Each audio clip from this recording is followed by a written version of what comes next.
lights and all the follow. Keep Jose bottles.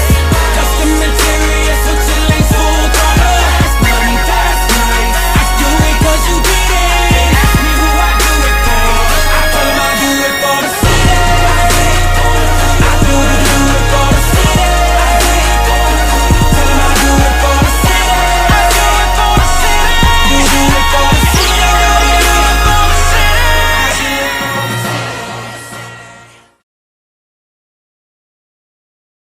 Man, what's going down? What's going down? What up, world? What up, fight family?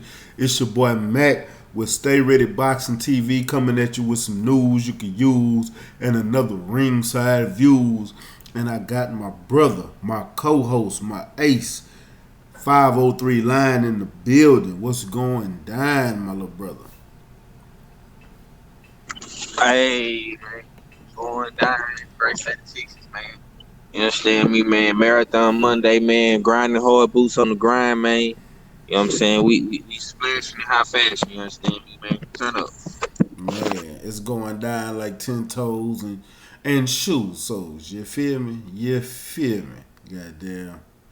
Man, but what's up with it, my brother? I know y'all got to watch a good fight this weekend. Lewis Hinton in the building, Derek McGee in the building.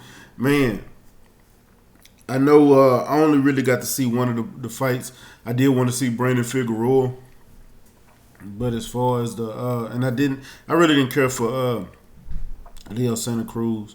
I did want to see Louis Neary, but shit happens. And one fight I did get to see the highlight from that kind of hurt me. What's up, Kevin Stenhouse? I see you in the building. One fight that I wanted to see that kind of hurt me was Marcellus Wilder, because I actually was looking forward to seeing Champ, because, you know, just like his brother, I'm behind both of them.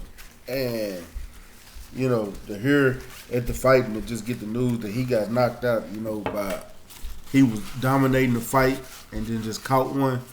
That was bad, sad to hear. But, you know, I know he's going to be back. And I think he's going to be more resilient than ever after coming back after that knockout, man. What you think about Marcellus getting his fight and how that went? Yeah, man, that was a sad situation, man, for the homie, man, because he definitely is, you know what I'm saying, one of the homies, you know what I'm saying? I'm pushing for him, but, you know, it's boxing, man. That's why we always say, man, you ain't got to get ready if you stay ready, you know what I'm saying? And in that moment, you know what I'm saying, bro dropped his hands. And Dustin Long came across with the left hand and caught him. You know what I'm saying? And his head bounced off the canvas, man. So he was done. But you know, his career not over with, man. Like I say, he gonna come back resilient, better than ever. You know what I'm saying? And he gonna learn from his mistakes, man. But we got the homie Chris in the building. What's up with it, homie? Yeah, I got What's my up, brother. fellas? How's it going? How's it going? What's going down, man?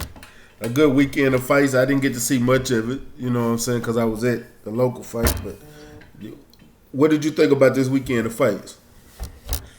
It was a good weekend of fights. I actually had a little cousin who fought on the Deontay Wilder undercard, so I was pretty much tuned in the whole night. He was the swing bout, so I had to pay attention to pretty much every bout because, you know, obviously with a swing bout, you never know where they're going to end up. Yeah, especially. Ultimately, he ended up on after the main event, which was unfortunate.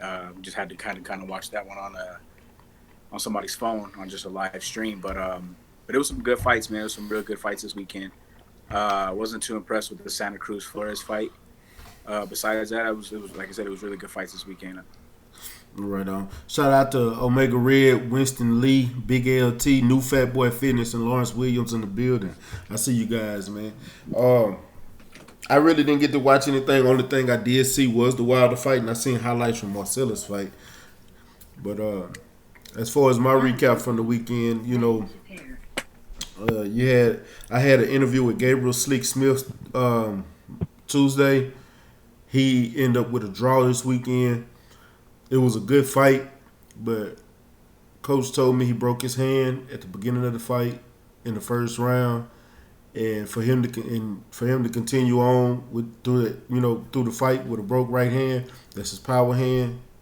You know, my salute to him, and to still come out that fight with a draw. Salute to him. Also, Jericho Walton was on the channel Wednesday. He He won unanimously every round. He beat the dude up. Andre August, I'm bringing him on soon. He won this weekend in a decisive manner. He actually won a belt this weekend. Dominic Greene in his final match won the ABF title as his final going away gift to the sport of boxing. Great man. You know, he's never been knocked out in his career. Over 50 fights. He's lost to fighters like Junior Fa. I think he fought Eric Molina. Man, he's fought a lot of, you know, people in his career. And he had a hell of a career. And then to see him go out on, you know, not so much on top, but just to see him go out. Salute to Dominic Greene. You know, he fought fighters like Fury, Arthur Spilka. You know, he fought a lot of these top guys. I think he fought Pulev too, if I'm not mistaken. But yeah. But so let's get to the meat and potatoes. What y'all think about that Deontay Wilder knockout? And as far as him throughout the fight, I know it's been going over. Everybody's talking about it, but you know, might as well get it out the way. Well, me personally, I mean, it was a typical Deontay Wilder fight to me. The thing was is that a lot of people were saying he was really getting outboxed and outpointed. That's to be expected when you fight somebody like Luis Ortiz. I mean, you know, the amateur pedigree that guy has, you know, and being a southpaw, you know, with power, you know, you kind of got to be patient with a guy like that. Plus, Wilder's been in the ring with this, so he knew. But I mean, obviously, besides that, you know, he just waited to stick that right hand out there, and once he did, you know, as normal, as we've seen 41 times, lights out, and that was it. Yeah. You can't really say anything to him anymore, or about him. You can't really discredit him anymore, discredit him anymore. I mean, dude's got, like I said, he's got the best power I believe I've ever seen personally. In all weight. Can you go back in history through all the fighters, knowing that they used to fight with 8-ounce gloves, and you know he's with 16-ounce, and him still knocking people out with that one shot? Like, you know, can you think of any fighter that hit harder than him at this point? I mean, most people are going to say Mike Tyson. I'm gonna be honest with you. You know, Mike Tyson didn't hit harder than George Foreman. If you go back and watch Tyson, and I love Tyson, but he always hit people with punches they didn't see. It's like he come down below and then come up top. He always just catch them off guard or blinds. Yeah, that's what it was. His speed is what made him so much more powerful, for sure. But I mean, you know, it's funny because we were having this conversation on Facebook the other day, you know, with a lot of different people chiming in. You know, and I mean, I wasn't alive to see a lot of the people that some of the people were naming. You know, from everything that I've seen, you know, I've been following the sport even from when I was younger. Yeah, I mean, Wilder's definitely hands down to me. You know, and you got to remember, he's knocking out guys that outweigh him by 40, 50 pounds easily. You know, I mean, the dude weighs what he weighed in 219 for this one finally. You know, when he fought the last time, he was 212, 209. Yeah, he's a little guy. He's tall, but he's a little guy. You know, but he's been blessed with something that, like I said, a lot of us have really never seen. I feel. Think if he was to go down to cruiserweight. Like, I'd feel sorry for those dudes. He wouldn't fight. He wouldn't get fights. He wouldn't get fights. Nobody would fight him. Facts. Nobody would fight him at all. I mean, you really can't name one person who would actually have the balls enough to be like, oh, yeah, I'll go ahead and take that fight. George Groves, maybe. And then Groves is going to have to get paid a hefty amount. Yeah. It's the same thing to him that happens to these heavyweights or whatever, if that was to ever happen. I mean, I doubt it will. I mean, he's damn near arguably the king of the heavyweight division. I mean, you know, there would never be really no need for him to go down. I really don't think. I think he is the king, honestly, because he's fighting the top guys, and none of the other guys are fighting the top guys. So the only reason I say he isn't is because I still don't believe he beat Fury. I believe Fury beat him. But they're gonna rematch in February. Oh yeah, you know, and probably, I hate to say it, but he'll probably stop Fury this time. I hate to say it because I like Fury, but he'll probably stop Fury this time, and that's when he'll be considered the best. Yeah, I agree. I agree. He stops Fury this time. What's your thoughts on it? 503. What you talking about, Fury and Wilder? As far as him being the hardest puncher in the division, him being the king of the division, and Fury and Wilder. Oh, look, man. Say, man, the motherfucker. Can you hear me, bro? Yeah, I can hear you. Yeah, the motherfucker come out every fight, man, and show you why. You know what I'm saying? He the bronze rummer. You feel me? He got the Alabama slammer. You know what I'm saying? I mean, he is the hardest puncher in boxing, man. You know, numbers don't lie, bro. I mean, his knockout ratio is gonna keep going up. Knockout percentage is gonna keep going up, bro. Every fight, he starts your motherfuckers, and especially if he fights you again, bro, and he got you figured out. And that's what I'm saying, bro. Like people still not giving this man credit for his boxing ability. You know what I'm saying? Ring generalship, footwork, placement, punch accuracy, timing of the punch. You know what I'm saying? All that you got to take into consideration, bro. You know what I'm saying? So he will be one of the best heavyweights, if not the best heavyweight of heavyweight boxing, bro. That's where I'm at with it. You know what I'm saying? Yeah.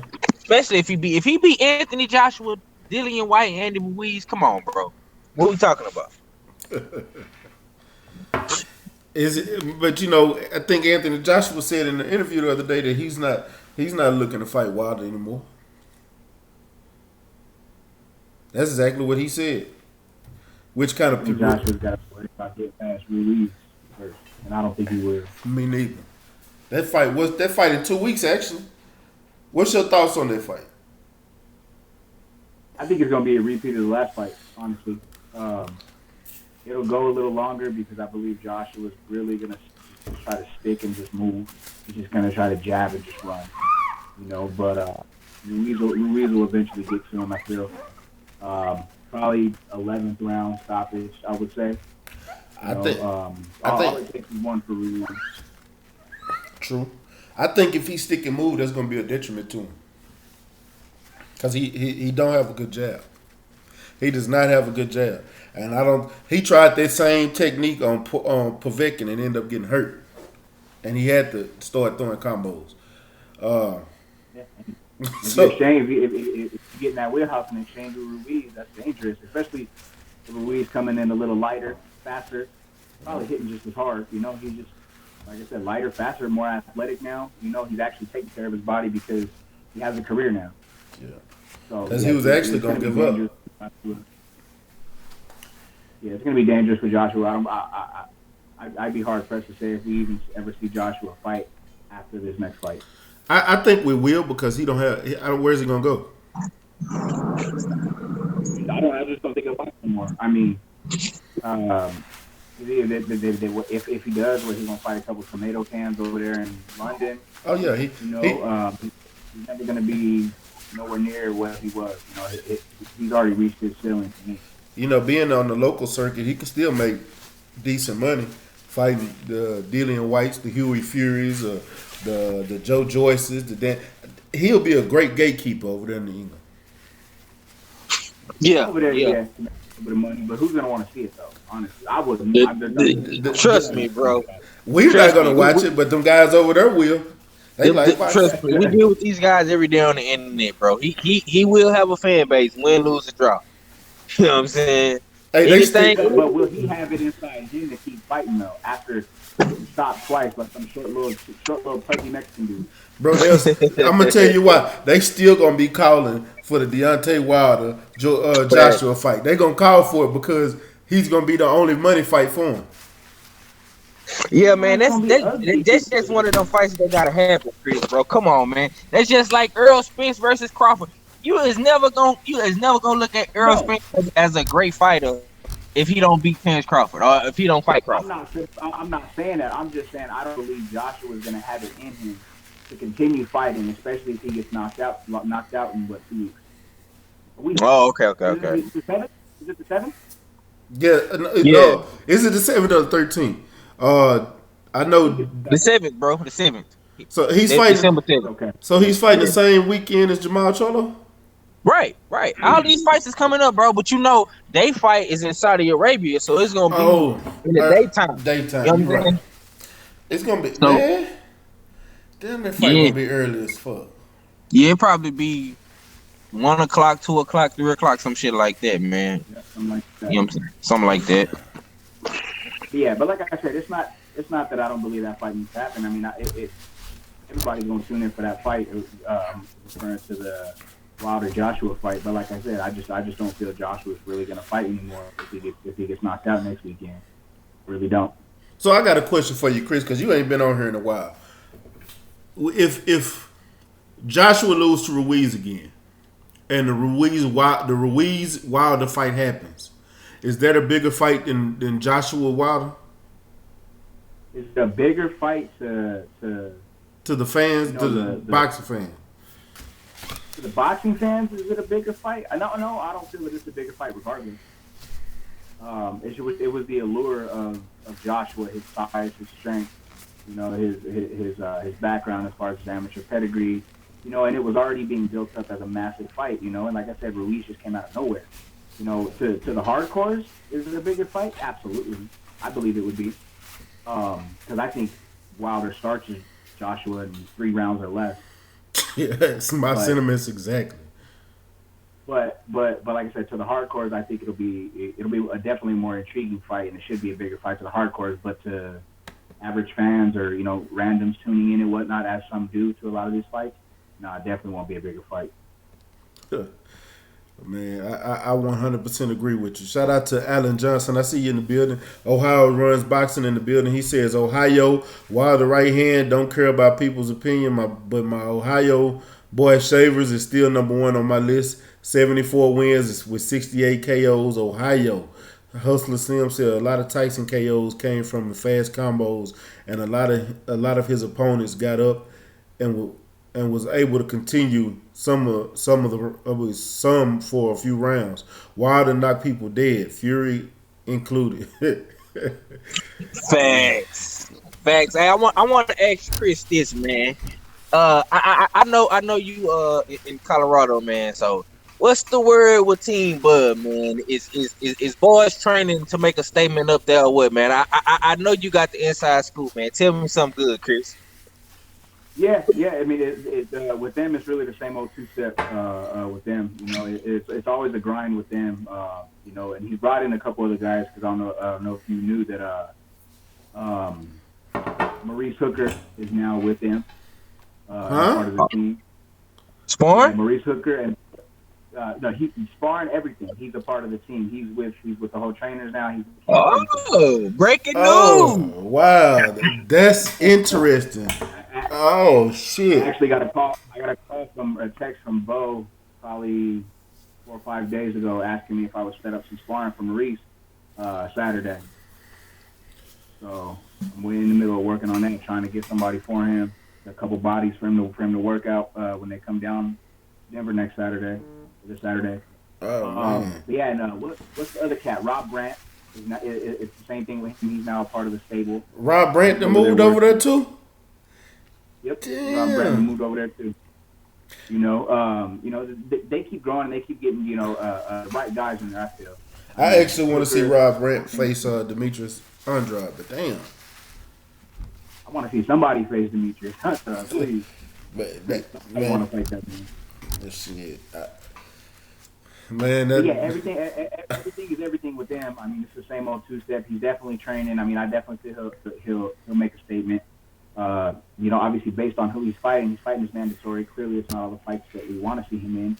You know, but with the Cold War kind of still going on and whatnot, you know, it is what it is. We get what we get, and you know, but he's gonna go out there and do his thing still in December. He's gonna stop Mean Machine. I can't even say the dude's name.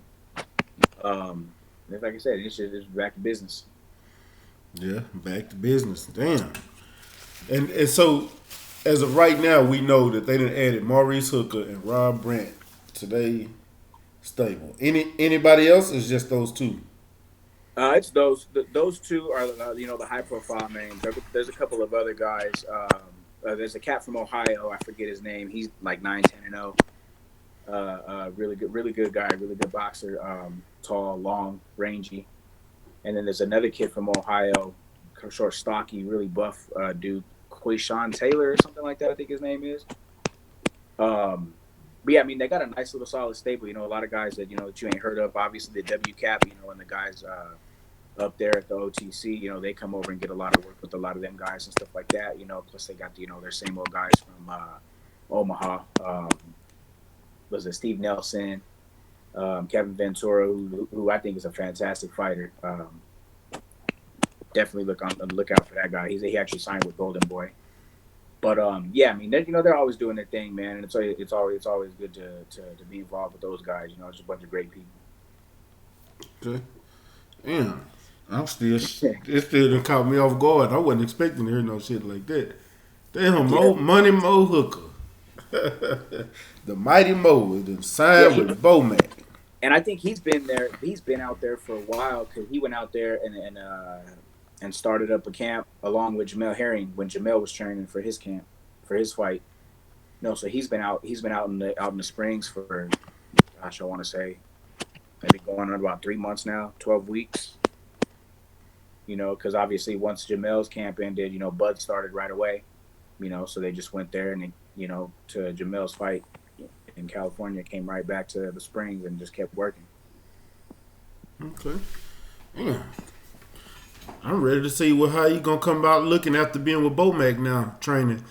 What is BoMacc gonna work on him with? What is he gonna change up? Him and Rob Brandt both, because Rob Brandt needs to start protecting himself more. Yeah, and Rob's just a volume puncher. I actually knew one of my real good friends. His name's Brandon Gertz. He's an MMA fighter, fights in Bellator. He was actually a stablemate with Rob Brandt back when they were younger, out in Minnesota. So he knows Rob like really, really well. He's always said he's been the same guy since then. That even that he won a world title, just punches and bunches, throw a million punches, not much defense. He just overwhelms guys and tires them out. Now, obviously, that didn't work in his last fight, but I mean, I'd definitely be looking forward to seeing what both those guys change because they got a good stable of trainers. It's BoMacc, and then there's Coach Red, who is I think he was an Olympic alternate. I believe, and I know he's been with Bud forever. And then there's Coach Isayo Diego. I don't know if I said that name right, but they always have a list of those three coaches. If you ever notice, you watch Bud, Jamel, or any of those other guys, it's always those same three.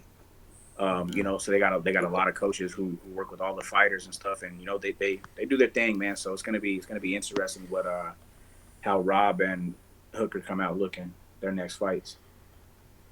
Oh, yeah, damn sure it's gonna be interesting. I can't wait. I want to see the improvement.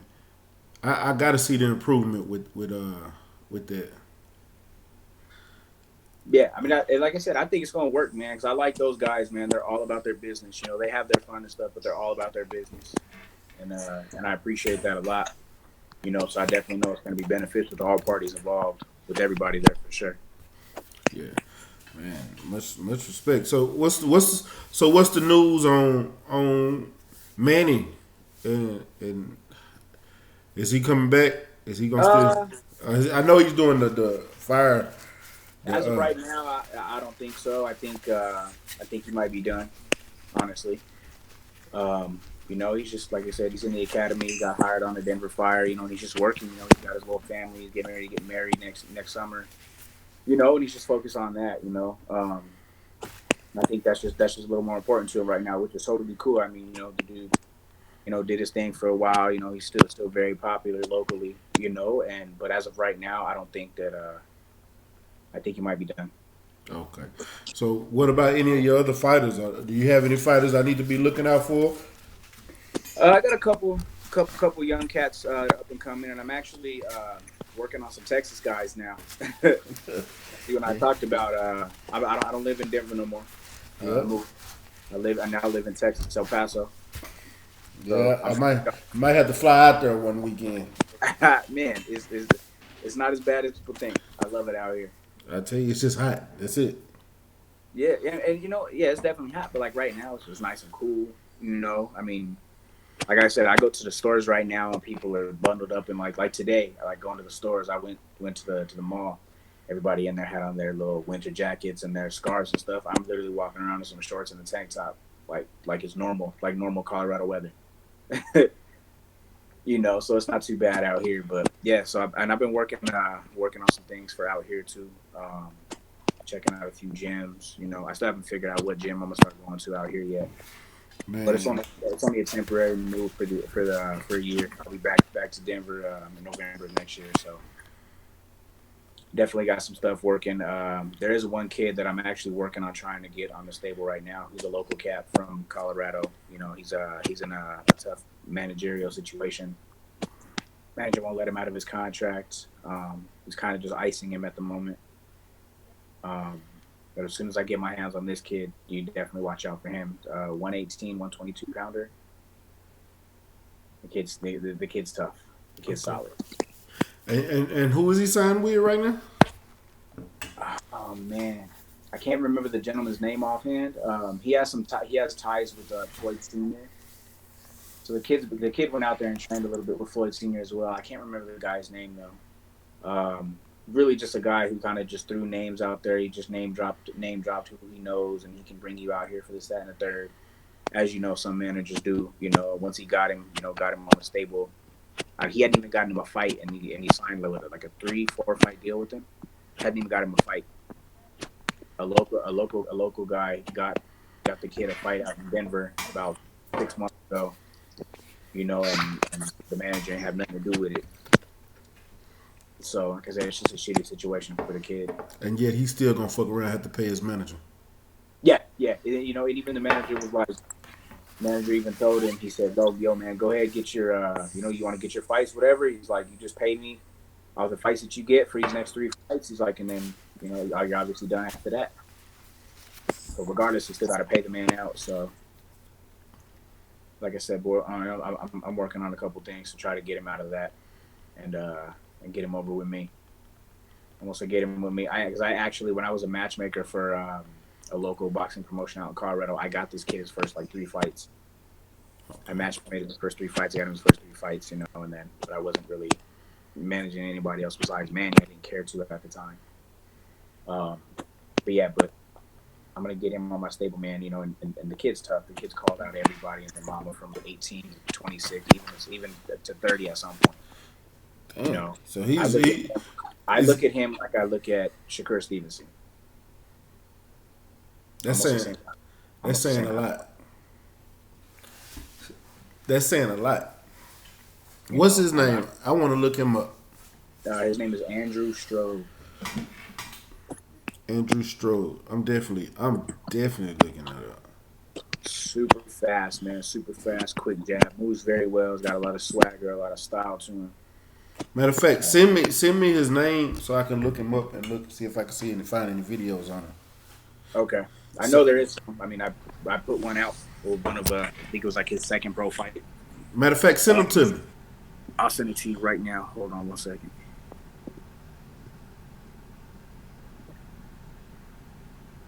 Okay. Yeah, I should definitely bring this kid on too.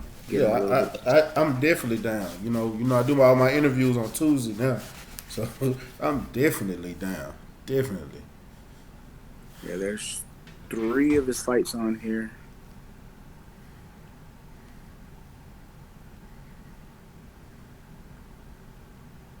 Oh Lord.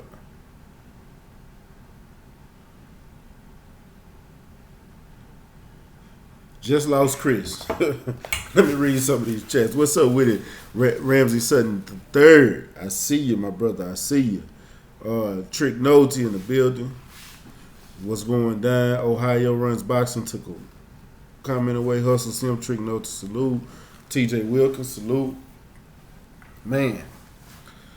But yeah, man. It's let me go. This past weekend fights, I know I didn't just really go over too much, but I'm putting up a video tonight of Jericho, and from last weekend, I still got the videos from that with A-Leaf, Juanito, LT Gray himself, Alfonso Lopez. I'm gonna put up their fight. I'm still working on all of them, man. These past 2 weeks has been busy as hell, but I started working on everything today. last night really. And hell, Jericho's took the fucking longest. Boy, I tell you, it took everything to get me to finish that video. But I finished it. Now I'm working. I should be through it at least before the night over with. Tomorrow I'm gonna drop LT Graves, Alfonso Lopez. If y'all don't know who he is, I should drop his. Juanito's is next. Then I'm gonna drop Gabriel Slick Smith. I'm gonna drop Tigers. I'm gonna drop Dominic Gwynns. I'm gonna start dropping all these fights, so you guys can start seeing these highlights. You know how, and I'm gonna always make the winner look good. But Gabriel, because it's a draw, I gotta show him. I gotta put extras in the fights. I gotta show both sides. It was a draw, bro. But I'm gonna always make the winners look good. So when y'all see these videos, don't come out, man, did he throw a punch? Nah, that's because I edit the video. But yeah, man. Yeah, you dropped off when you were sending me them videos, but I see them. Okay, perfect. So yeah, like I said, man, as soon as I get my hands on this kid, man, this kid's gonna be a problem. I've already I tried to get him fights with Michael Conlon initially, and the people over at Top Rank were literally like, hell no, there's no way we put him in the ring with Conlon. I think it would be obviously a much better fight now. Plus Conlon's bigger now, but first couple fights. If they won't put him in the ring with Conlon, why won't they give him a chance to by doing some kind of promotions with him? All right. I don't want to start too much controversy, but I'll just say this. I understand. I just know the connection you got with Top Rank, so that's why I see it. He's not.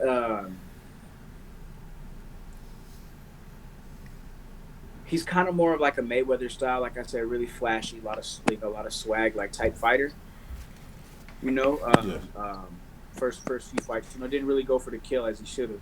And as he easily could have. He was just too busy styling and looking good, almost like a Floyd Mayweather type. And they didn't like that too much. They wanted guys that they can build up. I was told that, we can't sign him and then put him on our Mexican, on these Mexican cards out in California, this, that, and the third, because he's not that kind of fighter. Basically, he's a slick black fighter, and that's not what they wanted to sign. Plain and simple. That sounds about right. Plain and simple. They wanted these tough, rugged Mexican kids to fight. So there's a kid, I don't know if they had signed this, I don't know if the kid was Puerto Rican or Colombian or what. He was an Olympic gold medalist, Top Rank did. And he had a professional debut about 4 months back, and he fought a kid named Adon Gonzalez from Denver. And that kid, Adon Gonzalez, beat the shit out of him, actually. Damn. And that same kid, the people at Top Rank were telling me, get strode with that kid Gonzalez, and then we'll really see what he has. But last I had known, they wouldn't take a fight with Strode. It was too tough of a fight that they didn't want. You know how most of these guys are. They'll either say that or they'll just try to price themselves out of it because it's not what they want. So we dealt with that a lot with that kid too. And it's like I said, he's just not a guy that Top Rank likes personally. But we'll get there. We'll open up some eyes. And at that point, other people will be knocking down on the door, knocking the door down. And, who knows? Top Rank might be asked out at that point, Yeah. Top Rank losing a lot of credibility right now because they're losing a lot of good fighters. Their stable is thin. Like, the only fighters they got is in the lower weight classes. And Tyson Fury. That's it. A lot of lower weight class guys for sure. They got a lot of young guys too. They got their stable consists of guys with just a few fights. Or guys coming out the Olympics or whatnot. Yeah, you right, but they normally snatch up a name in a minute, but they not paying like they used to. Yeah, they're focused on the guys that are bringing in the money, like the Jose Ramirez, Yeah. The guys like Lopez, Teofimo Lopez, and whatnot, Shakur Stevenson, and obviously Terrence. Yeah, I tried to talk to Shakur this weekend. He told me to get with his manager. Yeah. Okay. I'm actually, yeah, I know. That's a whole. I get that a lot actually from fighters. Okay, I gotta ask you. All right. Because we haven't talked in a while, and I know there's gonna be some get back with this. You obviously watched the card with Lupin and Gallimore and Granados and East. Yes, I did watch that. like. I mean, I don't know. I thought it was really tough fight to score with Robert Easton. Just I'm gonna be honest with you. I'm gonna be honest with you. Robert Easter won the first half of that fight. Granados took control in the second half of that fight. But the problem is why Granados didn't win was the last 2 rounds.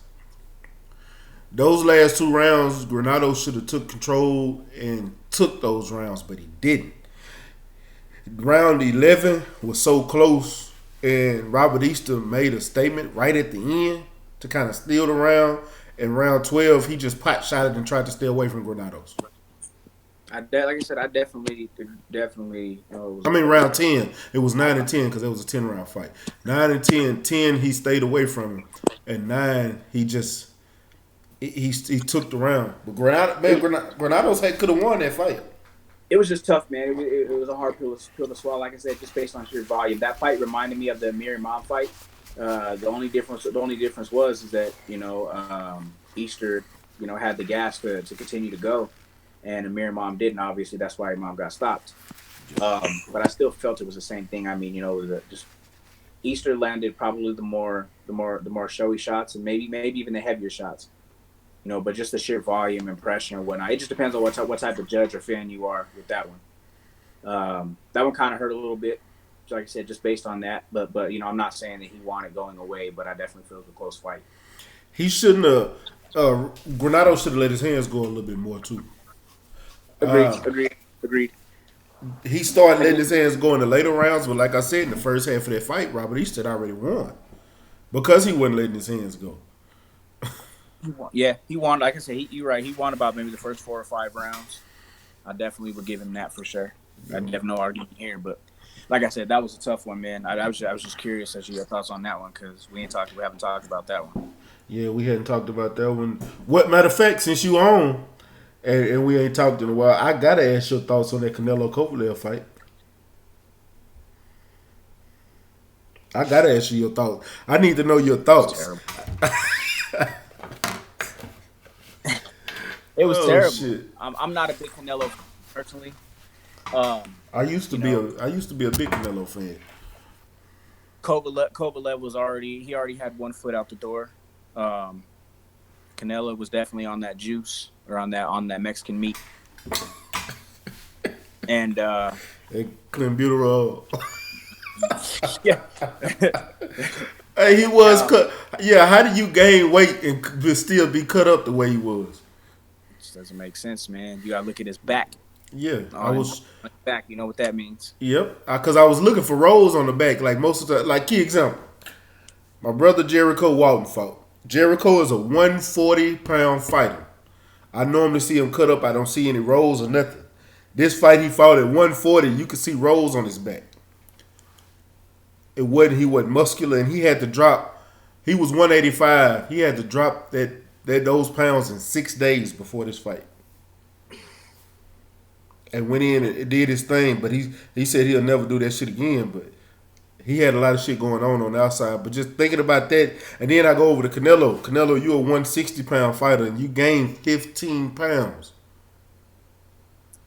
And he didn't take the necessary time off to actually put the muscle and the pounds on correctly. Exactly. I mean, we know what it was, but I mean, I think it was boring. I mean, I think Canelo runs from the fighters he should fight, all the way from 160 to 68, even up to 75. I think he just runs away from him. There's a lot of fighters, the Charlos, Andrade, the Billy Joe Saunders, and the list goes on and on of guys who just don't fight. And I think, that takes a lot of credibility of him away from me.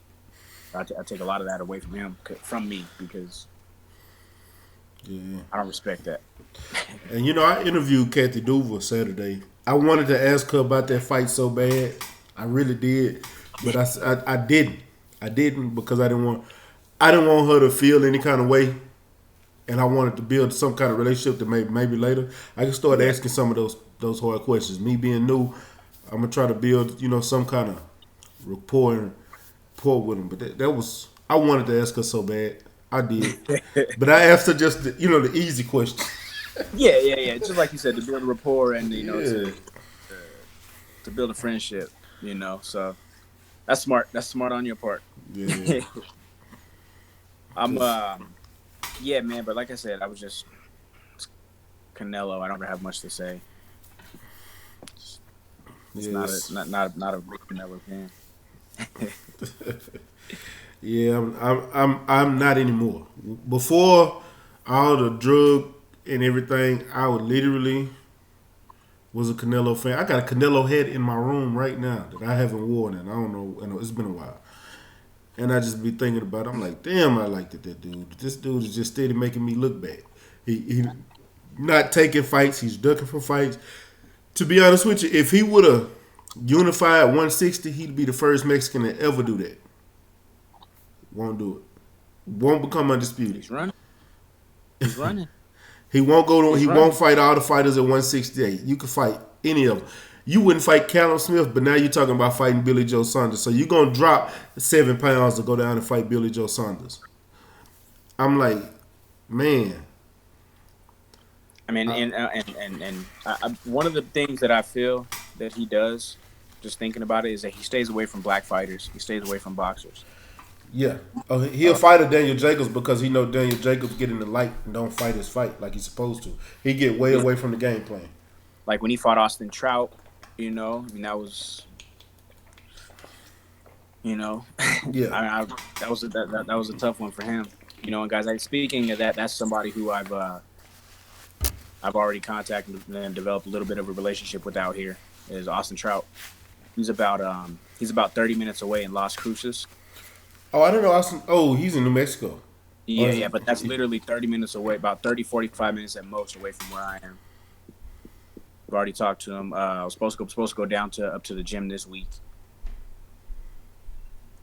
Yeah. With him, so yeah. That's gonna be a good look because he is he still talking about going back to 147? Haven't talked about that yet. Honestly, I don't know. I think he should stay at 54. Yeah, make sure you ask and see what he says because he's been talking about going to 147. Yeah, not a good look. I think he should stay at 54. I don't know. I actually think he'll make it to a title shot. There's a lot of guys he'll make look bad as hell at 147. Yeah, but I just a lot away from the cut. He's big. He's True. big. True. He's a big dude. But you got guys out there, crashing cars, drinking drunk, driving and shit, so who knows? Yeah, Have but titles to defend, you're right, but I ain't gonna talk about that. Not on here. Yeah, because he's got to come back. I'm not gonna. I'm not. That's one of my favorite fighters, but I'm not gonna talk about a man while he's down. Because that's why I threw the shot because I know who he is. We always talk about that and about him and Bud. So, yeah. Nobody else in that division really deserves any type of conversation outside of those two. I beg to differ. My boy Rashidi Ellis just fought this weekend. He's back. Even though Golden Boy don't ever push him, he ain't fought in a year. And the last time he fought was Gomez. He just beat the shit out of Gomez again. And Rashidi Ellis is back. Hopefully he stays active. Even if you got to go fight your local fights, he needs to stay active. And I promise you, him and Boots are the toughest dudes at 147 behind Terrence Crawford, Earl Spence, and Sean Porter. I would take Rashidi Ellis and Boots over Danny Garcia and over Keith Thurman if they were to fight them right now. Boots, I know Boots. The other guy you named, I don't know who he is yet. You don't remember Rashidi Ellis? I don't. Oh boy, I know who Boots is. Would I take him right now over either of them? No, I would. not right. Keith Thurman mentally ain't there no more. That I would agree with. But I mean the dude's still uberly skilled. Yeah. Danny Garcia is just Danny Garcia, man. He's got some fucking thunder in his hands somehow. Yeah, but that's why I think Boots can do it because the name of the sport is hit, not get hit. Boots is a slick defensive counterpuncher, Boots can stay away from the left hand and pot shot and hit Danny with some mean shots. He's not gonna knock Danny out, but he will beat he would counter Danny all night. That's tough. Danny likes to counter, but Danny still he walks and comes forwards. I would say maybe we'll see it, but I don't ever think Danny will take a lesser fight besides any of those guys we just named, just because of money. Yeah. Recognition. He's still supposed to fight in January. I'm curious to see who they put him in there with. You talking about Danny? Yes. There, from the talks that I've been hearing, it's out of him and Mikey who's getting the Manny Pacquiao fight. Those are the only. I heard Danny's still supposed to be fighting in January, though. No matter what, he's fighting in January. Yeah, that's too early. That's too early to set up the Manny Pacquiao fight. 18th, I believe. Lawrence, TJ Wilker said Spence coming back strong. Bet that. Lawrence Williams said Ellis will get the Ortiz fight next if he wins December 13th. Ortiz is number 4 in the WBO now. And you know what's crazy, Lawrence? I believe that because Golden Boy keep feeding Rashidi Ellis to their top fighters. Like he's not a top fighter. Like they was putting all their money behind Eddie Gomez, and Rashidi Ellis knocked him out.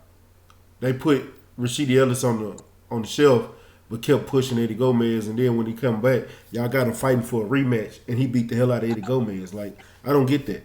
So for you to say that he's gonna fight Ortiz next, I believe it. But the problem is, I hate for him to put Ortiz in that position right now. If Ortiz win, that's gonna be a hell of a push for Virgil Ortiz. But if he loses, that's gonna be bad promoting. That's gonna be bad matchmaking on Golden Boy.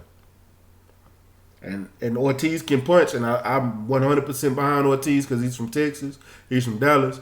But Rashidi Ellis quick with a lot of power. I'm talking fast. He gave Russell fast with a lot of power.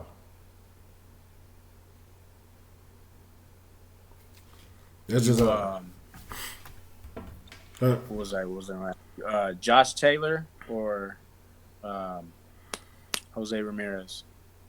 They're already talking about that unification bout getting made. You say Josh Taylor and who? Jose Ramirez. Unify the belts at 140. Oh all 4 yeah, I times. forgot. Damn. That's right. That is right. I wouldn't even think about 140 right now, man. I feel sorry for Jose Ramirez. I'm just being honest with you. He's a volume puncher, but Josh Taylor is quick and he's stronger. I agree. I'll take Josh Taylor in that fight for sure. Definitely take Josh Taylor in that fight. But I'm just curious if they're actually going to do it because, like I said, there's definitely been talks of it. They want to bring Taylor over, but they're talking about it might might get too pricey to bring to the U.S. for a fight like that. But see, and that's the problem. That's another problem with that's another major problem with ESPN and Top Rank. They don't want to pay anybody anymore, and I don't understand that. Like you got big fights that you can have that y'all are not putting on your platform, like the Lomachenko Luke Campbell fight. That's a title match. Just because it's a title match, you're gonna have people watching. You know.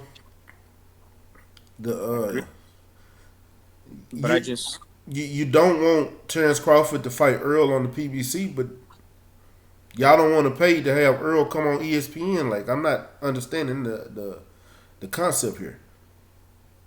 It's Bob Arum. Yeah. It's Bob. Honestly, it's really the top guy on both organizations. You know, it's Bob Arum, obviously, and then Al Heyman and them. You know, it's just they just don't want to do business together.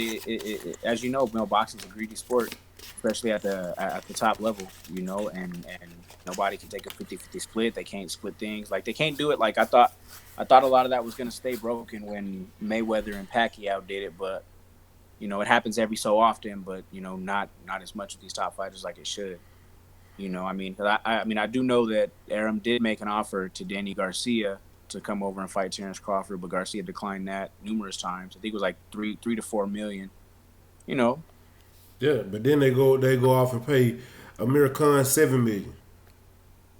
You know, again, I mean, Danny didn't want the fight. I think they just made that offer just because they wanted to make it seem like, we tried, but Al Heyman just doesn't want to do business with us. I bet you Danny, if you had offered Danny $7 million, he took that fight. I mean, I hope. I just hope to see those fights one day. I really do, because people got to remember, and these promoters and people got to remember. I mean, Bud's not young. He's what, 32, 33? Yeah. 33. I mean, he ain't getting any younger. Spence can make mistakes. He can sit on the shelf. He can do this, that, and third. He's still young. He's still got a lot of career left ahead of him. But Bud needs these fights now, and he's in his prime now. So, and pretty much, really, all those other guys are too. So, why are we getting deprived of these fights? The business is boxing and staying in the business. You're a manager. You understand this. The business of boxing is staying in the business of boxing. Mm-hmm. Again, which is why we want to see why we may not see Taylor and Ramirez. Another reason why we might not ever see that fight too is I do know Top Rank is really trying to groom Ramirez and stuff like that and build his name up for him to go up to 147 and to face Crawford in a big fight. That is something I definitely know that they're doing. They've been trying to do that. They just want to build that up as big as they can because they know once Ramirez loses, he's the biggest Mexican star they have. He sells out. He sells out everywhere he goes. In California. Yeah. But that's definitely something that they're trying to do too. So they may just keep continue to feed him nobodies really, Amir Mons and stuff like that. Just to give Crawford an opponent because of this Cold War. Crawford ain't getting no opponents. No. And Lawrence Williams said Ramirez has a tough end postal in February. And his WBO mandatory after is Jack Cattrall, who fought last weekend. Taylor versus Ramirez will probably happen late 2020 or late 2021. If he's still at 140. Yeah, he's a big dude. Yes, he is. His whole career, his whole professional career, he's dabbled in between the two. He's fought at 47. He's fought at 40. He's fought about 3 different guys from Denver, 3 of these journeyman fighters from Denver, and they were all at 147. Kurt Anderson said that's exactly what's going to happen. Jose Ramirez is going to go up. They're building him up to fight Terrence Crawford. I agree. But yeah, like I said, that he's always dabbled in between the two, so he's definitely going up for sure. It's just a matter of when. And I think it's going to be sooner rather than later because again, he can't get no opponents for Crawford. Literally, after he beats his mandatory, outside of the guys, who can you name is going to be a viable option or an opponent for him at 147? Don't worry, I'll wait. You talking about after he fight who? After he fights this mandatory, that Mean Machine. Hell, fuck Mean. That right there pisses me off. I'll tell you what. You know what? He could have fought Ray Robinson. That's a way better opponent, a tougher opponent than Mean Machine. Right there, Ray Robinson. That's number 1. Then you got Josh Kelly. That's a good fight. Crawford wins, but that's a great fight. That right there will build your fan base up because Josh Kelly got a lot of fans behind him. So you're going to get people to watch. So if I'm not trying to do Top Rank job for him, but these are fighters right. Those 2 fighters right there and Ray Robinson is on Top Rank. They can make that fight happen. That's an easy fight to make, but y'all pick Mean Machine because I promise you Ray Robinson beat Mean Machine. He should have been the mandatory, but politics. They call it a draw. Politics, and at the same time, you got to take your mandatory, otherwise they're gonna take the belt from you. Yeah, so they made that fight with him and Ray Robinson fought a draw because they didn't want to give it to him and make it look like he won. Nah, he didn't win that fight. No, I definitely feel that Robinson won that fight. I definitely recall that when I definitely feel he won that fight. But again, money talks. Those overseas guys like Mean Machine or whatever, that Aegis and all those other guys they got behind him. Mean Machine don't make it past round 4. Probably right. You're probably right, and if he does, it's just going to be Bud just trying to get rounds in or whatever the case may be. But yeah, he really shouldn't make it past 4 rounds at all. at all. Another fighter that he could fight. We got. Let's see. I said Josh Kelly. Hell, Jose. What's his goddamn name? Who did Keith Thurman just did almost lose to? Oh, Josecito Lopez. Josecito Lopez. That would be a great fight. It's a tough fight. It's just to see where he is as far as acclimating himself to the weight of 147. But again, only reason I shut that down is because it's with PBC. Only reason I say no is because Josecito Lopez just fought on the top ranked card. He just fought on the top ranked card. Lopez, I remember him fighting. Who did he fight? He fought. That was a top ranked card? Yeah, that was a top ranked card. That was on the. No, he fought John Molina. That was not a top ranked show. He fought on the. Hold on, let me pull it up. You look that one up. I'm pretty sure he just fought John Molina. Molina retired after that because he was getting the shit kicked out of him.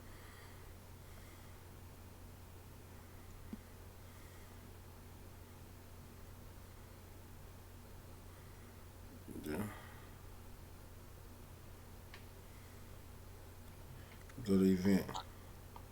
Okay, that was Earl Spencer. Who was that just fought? There was a PBC fight I just saw fought on the goddamn top rank card. I'm trying to. I don't know offhand. Boots on the ground. Legendary top cat. Salute, my brother. Kurt Anderson said the welterweight division will dramatically change in 2 years. Yes, it is. I 100%. I think it's going to change in less than 2 years, though, Kurt. Because, like I said, you got these you got fighters coming up that people aren't really paying attention to because it's so top heavy. But I'm telling y'all, it's man. And Lawrence Williams said Taylor has an IBF mandatory due, and the guy has been waiting for 2 years. Damn. Oh yeah, he better. Yeah, he gonna have to fight that. If he's not getting, he's gonna have to fight that next. Who's that? Josh Taylor's mandatory. Is who? Here, matter of fact, let me look it up.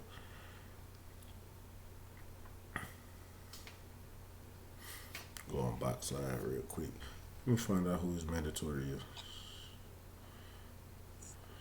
Now that I think about it, who I can see going up to 47 and facing Crawford? Who? Right now? They're 40-pounders. I can see Regis Progress doing that. Regis been calling out Crawford for years. Regis said he was going up to 147, though. Yeah. I mean, he got to get up there first, but I definitely see that might be an option, too. And I've been telling people a while, I've been wanting to see Sergey Lipinets fight Terrence Crawford. Me personally. Oh, man. I don't know why not. I don't know about Lipinets. Initially when he came out here to the States, he was supposed to come train with us. We pretty much had all that set, with his trainers. His trainer was going to be Mike Alvarado's former trainer, that Sean Howard, that he won his world title with. But I think Sean got into some issues or whatever out here, and Lipinets didn't end up coming, so that's how he ended up over there with Buddy McGirt. So that's funny. He definitely got ties to that guy too. He was supposed to come be on his team.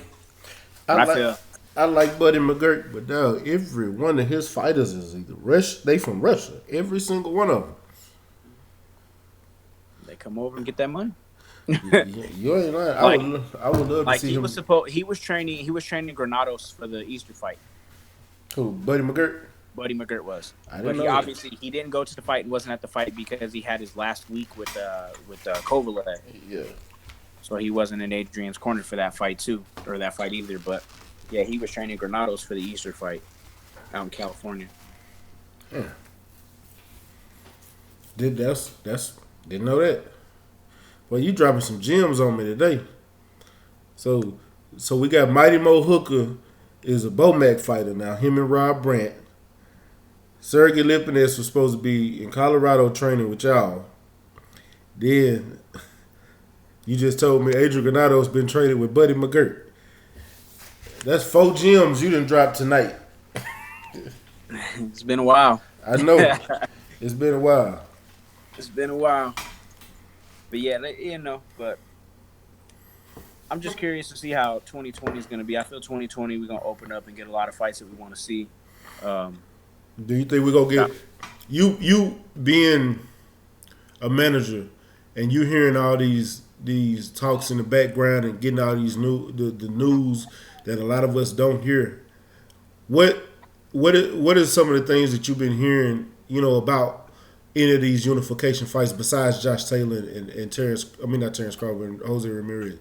Have you been hearing anything that these fighters really, really wanted, or are we gonna still be waiting? I think it never boils down to the fighters. I mean, majority of the chatter that I've gotten and heard around is that the fighters definitely want it. But you can't really go against who you're signed with and the money. Which is why you don't see none of these cross promotion fights and whatnot. It's just all comes down to the promoters. I won't sit here and say any of these fighters are scared of anybody.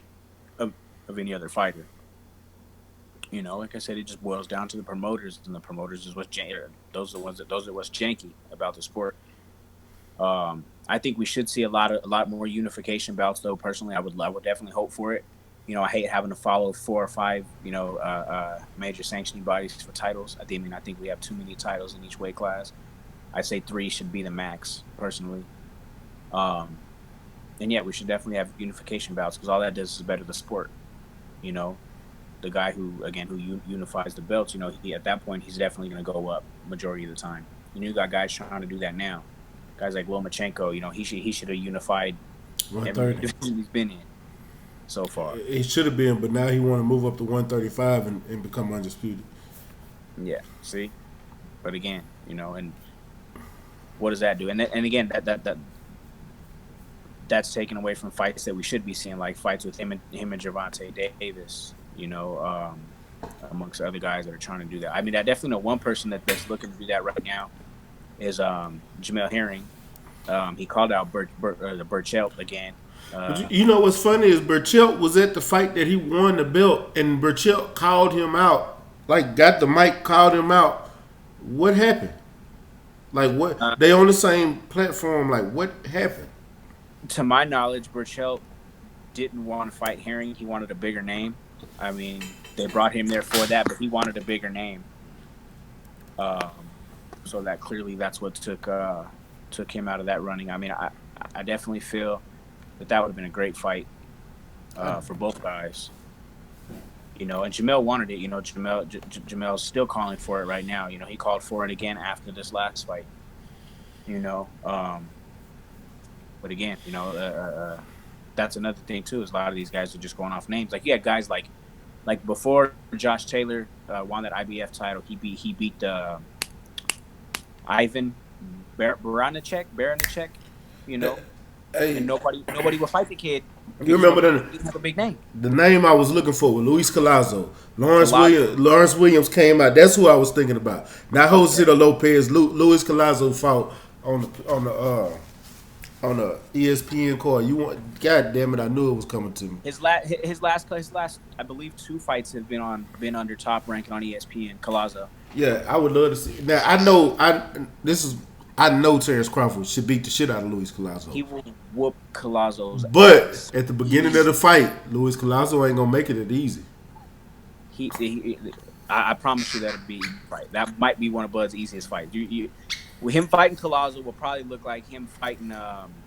It ain't gonna be him fighting Jeff Horn. There you go. It ain't gonna be that. Hell no. Hell no. This Mean Green fight gonna be easier than that. This Mean Green fight gonna be Terrence Crawford easiest fight. It'll probably be just as easy, honestly. I ain't gonna. I give Luis Collazo a little more. I look at Luis Collazo fighting Terrence Crawford would be pretty much the same fight as when Crawford fought Curtis. Crawford fought, what's the dude's name at 35? Ray Beltran. Yep. Curtis said Crawford would beat the brakes off of Regis Prograis. Ray Beltran just retired, didn't he? I'm not sure, did he? Yeah, he just got his ass beat badly in his last fight. I'm talking badly. And he said it was over. Yeah, he said it was over after that. I mean, he got his U.S. citizenship. I mean, that's what he wanted, so maybe. Yeah. Cause that was terrible. Yeah, Comey really handled him for the most part. I'm curious to watch Comey and Lopez. That's definitely a fight I'm looking forward to. Yeah, me too. I'm definitely looking forward to that. Who you got with Teofimo and Comey? Cause that's this weekend, I think. No. No. When is Bud fighting? The 14th. Okay, I think that's on that fight. That's on that. Yeah, card. it is. You know what? That's tough, man. Because Lopez's last fight, he looked shitty, honestly. And Comey's tough, long, lanky, powerful. You know, he knows how to fight at distance. You know, Lopez really likes to just kind of dart in and out. Really in and out guy. I don't know. And Teofimo don't utilize his jab enough. That either. But again, it's going to be hard for him to do that with a guy the size of Comey too. Oh shit! Ohio player said Jose Lopez versus Sean Porter in Ohio. That would be a good fight. Yeah, that'd be a fun fight because neither one of them gonna come in there with a lot of defense. Really fun fight. Any fight that Lopez is in, Josecito Lopez is a fun fight. Any fight Sean Porter's in is an action-packed fight. Sometimes. Shit, most of the time. Well, except the Ugas fight. Which I thought he lost, by the way.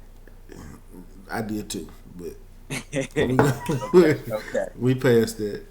Porter he said he might. Lawrence Williams said Bud may fight Delorme next. Bud might fight Delorme next. Yeah, he's already fought Delorme. Yeah, that don't mean he won't fight him again because Delorme been winning. He been on a nice little streak, even though he lost. Well, it was a draw versus Jesse Vargas, which I thought he actually won that. Jesse Vargas was winning the fight until he got dropped, and then he dropped. They both dropped in the last round. It was a weird fight.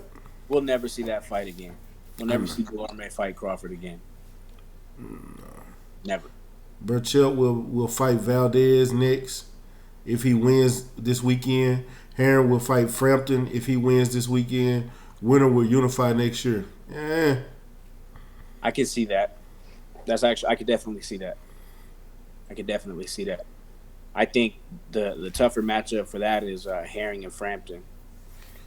I think the winner of that one probably comes out and will definitely unify. I think Herring beat Frampton. I mean, again, I've never definitely put nothing past Jamil Herring. Yeah, man. I actually picked Lamont Roach over Herring, but Herring showed me something. Yeah, he again. Herring's career changed when he left Adrian Broner in that camp and went over to BoMac in that camp in Crawford. Yeah. His career, his whole lifestyle. He was already he had to change. He had to change it, but his last fight before that was with BoMac. But he's been with BoMac for the last, I want to say, 4 or 5 fights. Yeah. But he left from Broner's camp after he had that loss to the little Asian guy. Yeah. Who just pressed him and threw a million punches and didn't give Herring any chance to get off. If they was to fight again, it would be a completely different outcome. Matter of fact, well, I got one more question before I get out of here. All right, let's do it. And Inoue, is he the truth? Love him. Or does he need to say? I got an issue, me personally. Okay, he won the World Boxing Super Series, but that fight I picked Donito Donaire. I said he was gonna win that fight. I did, and Donito Donaire showed me why I don't trust in this guy. Danilo Donaire is a tough fight for anybody, but he has been knocked out in his career. Mm-hmm. The power that everybody say Inoue has didn't carry to that fight. He hasn't really fought anybody in my eyes. And everybody's giving him the title like he's just the best thing smoking. Like he's the OG Kush. I just don't see that. Me personally. I mean, I don't watch him. Fight, I do. I seen him fight when it was on a Superfly card in California at the what is it? Dignity Health Sports Park Center now. He was the co-main event for a Chocolatito's fight. I forget the kid's name who fought. The kid he fought that night just fought Joshua Greer. I can't remember his name.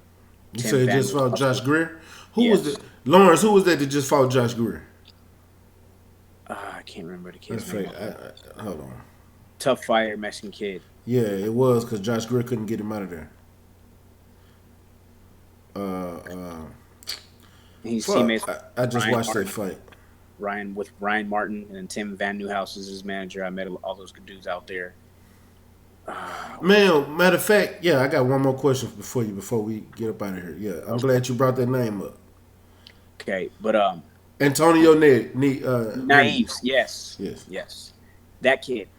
So I seen Naives fight the monster that night, and listen, that kid. I mean, first off, the crowd that he brought from Japan or whatever it is to California was insane. Never knew nothing about the kid. You know, he walked around like he, you know, like his team did, like he was a celebrity. You know, he had 50 people in his entourage there with him. You know, but when I seen him go out there and just completely dominate Naives, and again, Naives is a good fighter.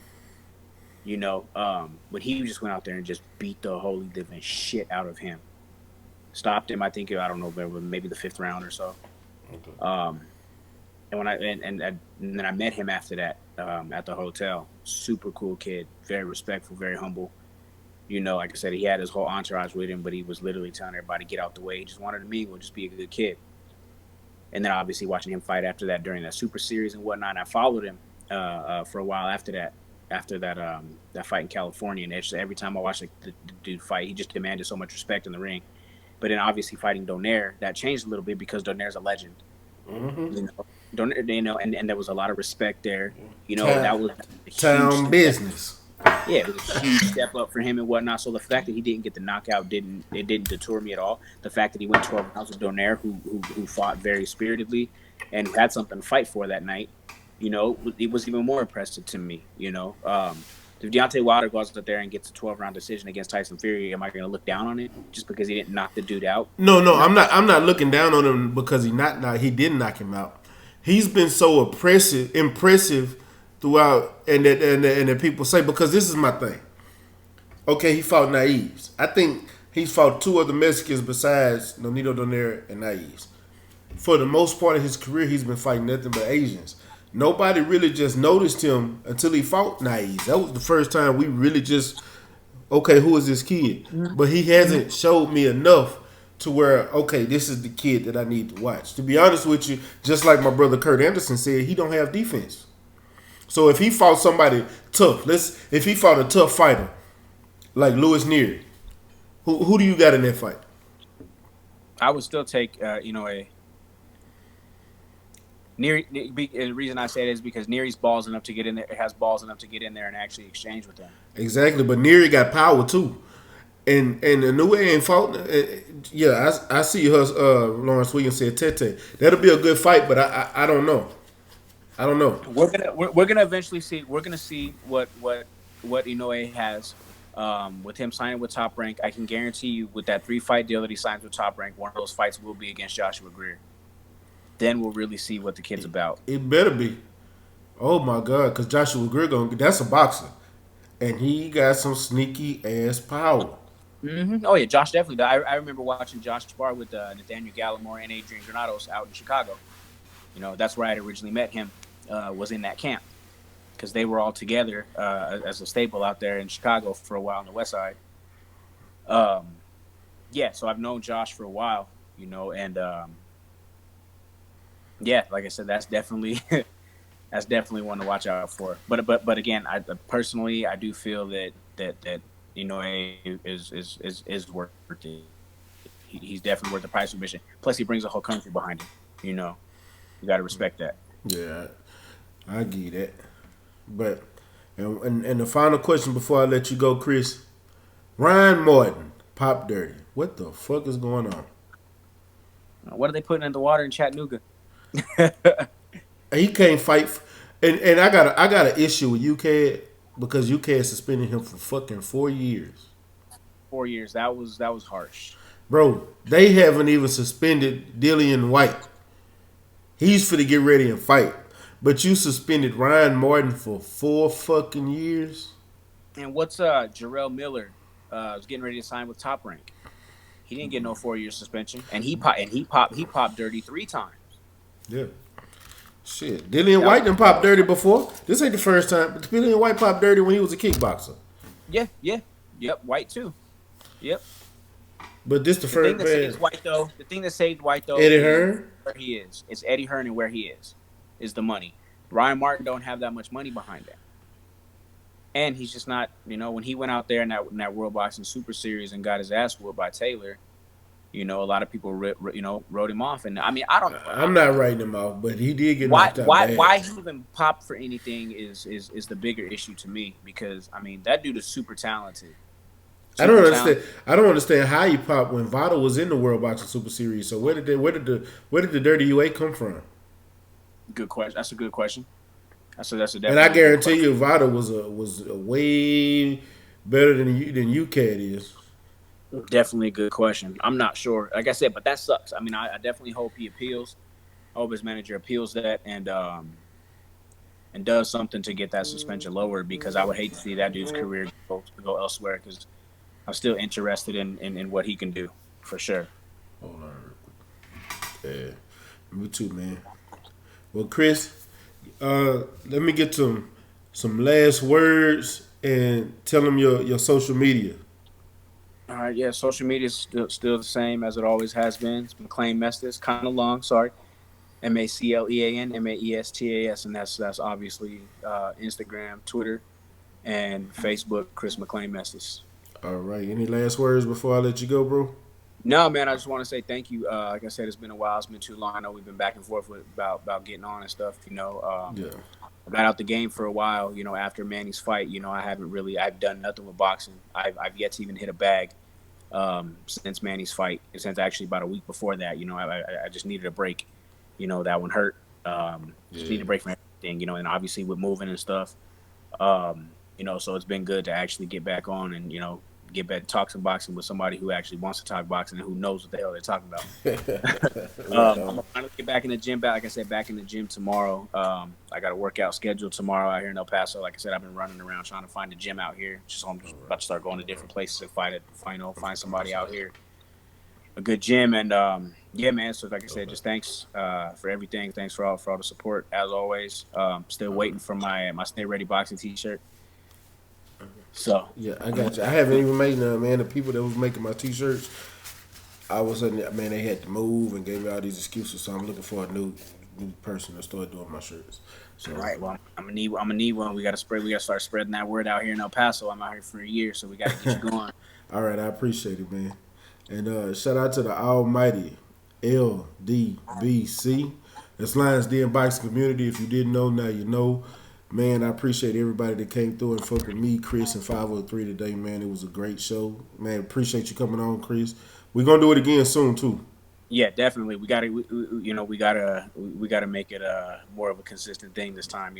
Co-host type shit, whatever. I'm done. You can come on anytime. So I'm ready. All right, brother.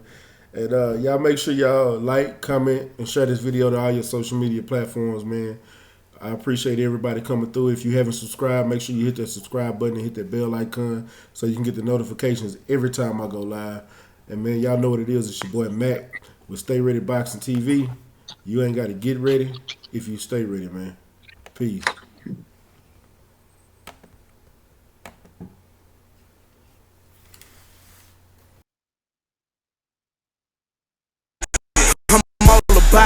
Block bleeding, smoking trees, eyes Chinese, high speed, singing every I'm sticking to the code like a Siamese. Twin Glocks on me, shoot 'em up like some IVs. Pushing flour, test me and you'll be pushing flowers. Smoking sour in the kitchen when it's cooking hours. Not an author, but we could push a book of powder. Leave you wet like you took a shower for fucking with my bitch.